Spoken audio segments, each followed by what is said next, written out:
Hello नमस्कार दोस्तों, welcome back to my YouTube channel. आप सभी का मेरे यूट्यूब चैनल में बहुत बहुत स्वागत दोस्तों। तो हम लेकर के आए आपके लिए हिंदी के प्रश्न, जो कि आपका टॉपिक रहने वाला है अव्यय। ठीक है, और ये प्रश्न आपके एसएससी जीडी, एसएससी एमटीएस और यूपी पुलिस के लिए बहुत ही महत्वपूर्ण है। ठीक है, तो आपका ज़्यादा समय न वेस्ट करते हुए चलते इन प्रश्नों की तरफ। तो आपका जो टॉपिक मैंने बताया है वो है अव्यय। इससे संबंधित जो है वस्तुनिष्ठ प्रश्न है, उन्हें आप अच्छे से पढ़ लीजिए। ठीक है, तो आइए देखते हैं। पहला प्रश्न आपका दिया हुआ है, कह रहा लता बहुत अच्छा होती है। दोस्तों, वाक्य में कौन सा अव्यय है? तो इसमें आपको अव्यय बताना है। ठीक है, समुच्चय बोधक, परिमाणवाचक या फिर समानाधिकरण या परिमाणवाची। तो बताइए कौन सा अव्यय हो जाएगा। दोस्तों, इसका सही जो आंसर है वो हो जाएगा परिमाणवाचक। कौन सा हो जाएगा? परिमाणवाचक। बी ऑप्शन आपका करेक्ट है। ठीक है, चलते हैं अगले प्रश्न में। बात करें परिमाणवाचक जो क्रिया विशेषण होता है वो है क्या दोस्तों? जिसमें मतलब इतना, उतना, कितना, थोड़ा, बहुत, कम, इस तरह की मतलब मात्राओं का जहाँ बोध होता है दोस्तों, वहाँ पर कौन सा होता है? परिमाणवाचक क्रिया विशेषण अव्यय होता है। ठीक है, आगे देखिए। आगे आपका दिया हुआ है, अरे जरा इधर तो आ। वाक्य में कौन सा अव्यय है दोस्तों? परिमाणवाचक, प्रश्नवाचक या फिर विस्मयादि बोधक या फिर कालवाचक। देखिए दोस्तों, इसमें पहले ही आपका चिन्ह लगाया हुआ है। अरे के बाद कौन सा चिन्ह लगा हुआ है? विस्मयादि बोधक। तो जाहिर सी बात है कि विस्मयादि बोधक ये प्रश्न होगा। ठीक है, तो आपका सही ऑप्शन हो जाएगा सी ऑप्शन, करेक्ट हो जाएगा। आइए अगले प्रश्न में चलते हैं। अगला प्रश्न आपका दिया हुआ है, देखिए निर्देश दिया हुआ है कि निर्देश क्या है? 3 से 5 निम्नांकित प्रश्नों के वाक्यों में क्रिया विशेषण का वाक्य कौन सा है? दोस्तों, क्रिया विशेषण का वाक्य पूछ रहा है। ठीक है, तो आइए देखते हैं क्रिया विशेषण का वाक्य कौन सा हो जाएगा। बात आपके ऑप्शन है, धोबी कपड़े साफ धोता है। अगला दिया हुआ है, वह धीरे धीरे पढ़ता है। सी ऑप्शन में ए व बी दोनों, उपरोक्त सभी। तो बताइए तीसरे का सही ऑप्शन क्या हो जाएगा? तीसरे का जो सही ऑप्शन दोस्तों है वो ए और बी दोनों सही हो जाएंगे। ठीक है, आइए अगला देखते हैं। अगला प्रश्न आपका है चौथा नंबर। देखिए, इसमें भी आपको बताना है क्रिया विशेषण। ठीक है, उपसेन रोते रोते कहा, वह, अगला देखिए, वह इधर उधर देख रहा। सी ऑप्शन में दिया हुआ है, वह पहले पहुंचा। डी ऑप्शन में दिया है उपरोक्त सभी। तो इसमें कौन सा है क्रिया विशेषण दोस्तों? इसमें डी ऑप्शन आपका करेक्ट है। ठीक है, चलिए 5वां नंबर देखते हैं। 5वें में भी आपको क्रिया विशेषण ही बताना है। तो ए ऑप्शन में दिया है आपका, राम ना पढ़ता है ना खेलता है। अगला देखिए, यदि वह आएगा तो मैं जाऊंगा। आयोग लिखा है दोस्तों, इसको ये गलत है, आएगा होगा। ठीक है, यदि वह आएगा तो मैं जाऊंगा। ठीक है, आएगा लिख लीजिए। अगला है दिया हुआ है, एक धनी है तो दूसरा गरीब। अगला डी ऑप्शन है, वह बीमार है अतः कॉलेज नहीं जाएगा। तो इसमें क्रिया विशेषण क्या हो जाएगा? तो इसमें क्रिया विशेषण जो है आपका वो ए ऑप्शन करेक्ट हो जाएगा। राम ना पढ़ता है ना खेलता है। ठीक है, अगला देखिए। अगला आपका दिया हुआ है, कछुआ धीरे धीरे चलता है। इस वाक्य में क्रिया विशेषण छाटे।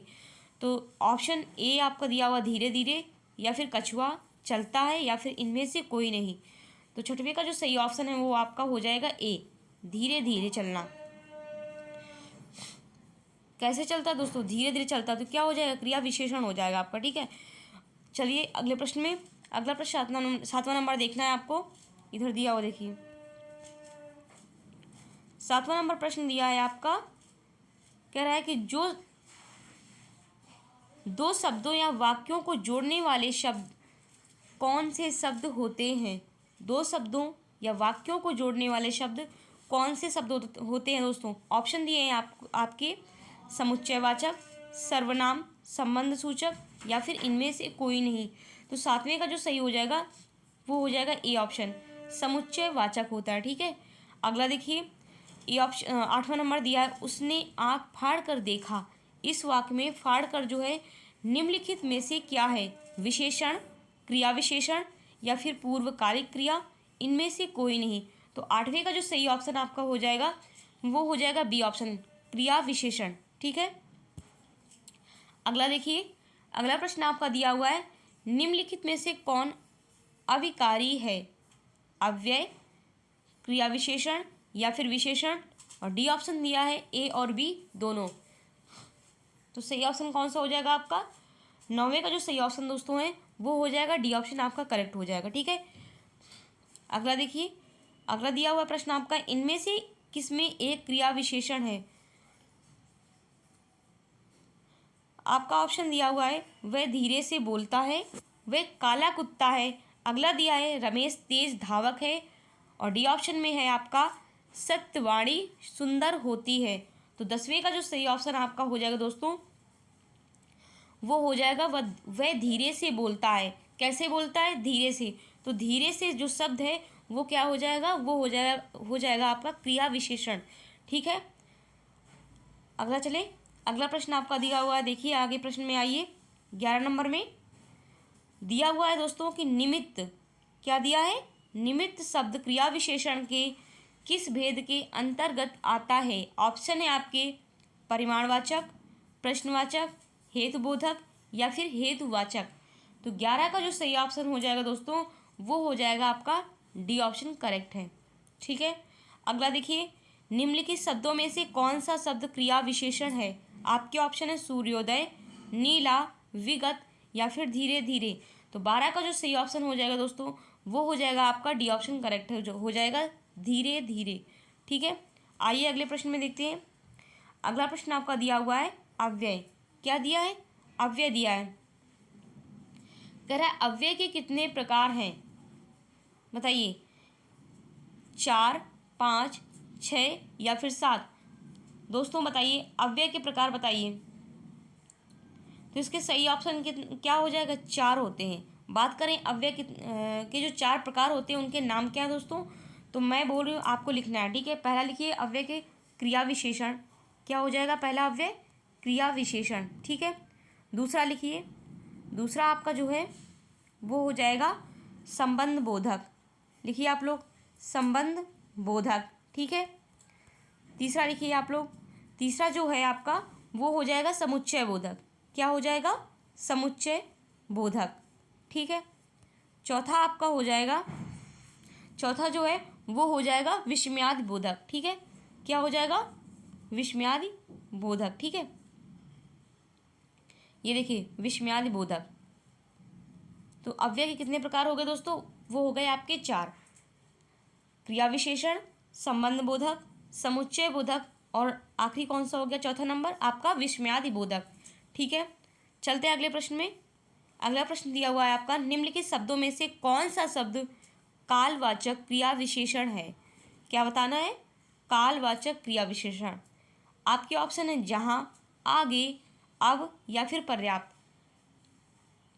बताइए इसका सही ऑप्शन कौन सा हो जाएगा? तो इसका सही ऑप्शन जो है दोस्तों वो हो जाएगा सी ऑप्शन करेक्ट है। अब अगला देखिए, निम्नलिखित शब्दों में से कौन सा शब्द क्रिया विशेषण है? ऑप्शन है आपके सूर्योदय, नीला या फिर विगत या फिर धीरे धीरे। तो 15 का जो सही ऑप्शन है वो आपका डी ऑप्शन करेक्ट हो जाएगा। ठीक है, आइए अगला प्रश्न देखते हैं। अगला प्रश्न 16 नंबर है, जो कि दिया हुआ है आपका कि अंकित और अंकुर विद्यालय जाते हैं। इस वाक्य में और शब्द है। और शब्द क्या है दोस्तों? क्रिया विशेषण, समुच्चय बोधक, संबंध बोधक या फिर विस्मयादि बोधक। तो 16 का जो सही ऑप्शन है वो आपका बी ऑप्शन करेक्ट हो जाएगा, समुच्चय बोधक। क्या बताया था अभी आपको मैंने? समुच्चय बोधक क्या कार्य करता है? 2 लोगों को जोड़ने का कार्य करता है। ठीक है, तो यहाँ पर कौन है? अंकित और अंकुर, और जोड़ किस शब्द से रहा है? और से। जोड़ने वाला शब्द कौन सा हो गया दोस्तों? और हो गया। तो जाहिर सी बात है कि यहाँ पर कौन सा बोधक हो जाएगा? समुच्चय बोधक अव्यय हो जाएगा। ठीक है, अगला प्रश्न देखिए। अगला प्रश्न आपका है, मैं गोपाल के बिना नहीं जाऊँगा। इस वाक्य में बिना कौन सा अव्यय है? संबंध बोधक, समुच्चय बोधक या फिर विस्मयादि बोधक, क्रिया विशेषण। तो 17 का जो सही ऑप्शन है दोस्तों वो आपका हो जाएगा संबंध बोधक। क्या हो जाएगा? संबंध बोधक। ए ऑप्शन आपका करेक्ट है। अगला देखिए, अगला जो आपका दिया हुआ प्रश्न वो दिया है, निम्न वाक्य किस अव्यय से पूरा होगा? आज धन, फिर रिक्त स्थान दिया हुआ है आपका कोई नहीं पूछता। आज धन के बिना कोई नहीं पूछता, या फिर आज धन साथ कोई नहीं पूछता। अगला ऑप्शन दिया है आपका तक को, या फिर कहाँ। तो बताइए इसका सही ऑप्शन क्या हो जाएगा। 18 का जो सही ऑप्शन दोस्तों के बिना, मतलब आज धन के बिना कोई नहीं पूछता। ठीक है, ये ऑप्शन आपका करेक्ट हो जाएगा। अगला दिया हुआ है आपका नल बूंद बूंद टपक रहा है, वाक्य में रेखांकित है। विशेषण क्रिया विशेषण विशेषण दिया है, फिर क्रिया दिया है, लास्ट में आपका सी ऑप्शन में दिया है क्रिया विशेषण, डी में दिया है सर्वनाम। तो बताइए इसका सही ऑप्शन क्या हो जाएगा। रेखांकित शब्द जो पूछा है दोस्तों वो हो जाएगा बूंद बूंद के नीचे रेखांकित शब्द हो जाएगा। ठीक है, तो आपका हो जाएगा क्रिया विशेषण। ठीक है दोस्तों, ये रहे आपके अव्यय के प्रश्न जो कि यहाँ से समाप्त होते हैं। बताइए दोस्तों, वीडियो अच्छी लगी हो तो वीडियो को लाइक ज़रूर करें और शेयर करें, चैनल को हमारे सब्सक्राइब ज़रूर करें। Thanks for watching video. जय हिंद, जय भारत, वंदे मातरम।